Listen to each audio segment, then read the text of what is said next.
Thank you, Mr. Speaker, and thank you to members of the House. I want to start off by giving deference to my friends on eDNA. I have respect for the consensus decision that you make on bills like these, but for this one, I disagree. Doris Haddock was a woman born 100 years ago, 113 years ago, just 2 weeks. Doris Haddock, born in 1910, in her life, she saw many things.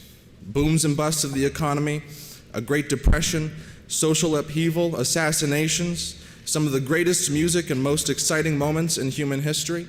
She saw a nation in decline, the wish for kings taking over the politicians that she had entrusted with her nation.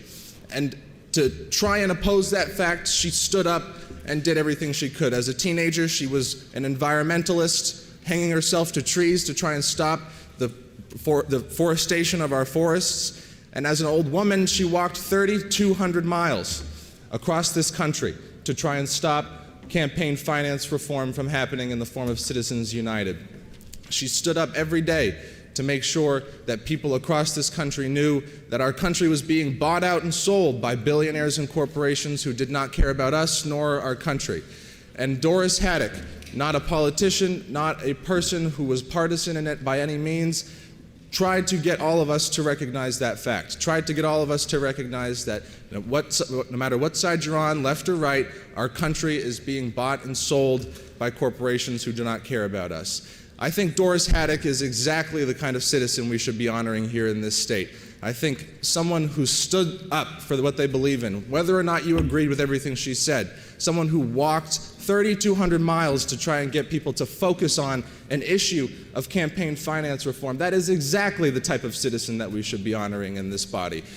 Someone who stands up and tries to get people involved, a citizen who does everything that they can in their power to try and get the nation in which she lives to focus on the values which it purports to hold. That, to me, is the American dream. It's being an American citizen. It's the beauty of having the freedom that is owed to us as an American, and honoring Granny D, her 113-year-old woman who lived from 1910 to 2010, by saying, this is a woman who we should live up to, I think is exactly what this House should be doing. So thank you, Mr. Speaker, for allowing me to speak. I apologize I couldn't read too well off of my phone, but let's honor Granny D, let's honor Doris by saying that we should be making January 4th her day. I think that's a worthwhile thing for this House to do. Thank you, Mr. Speaker.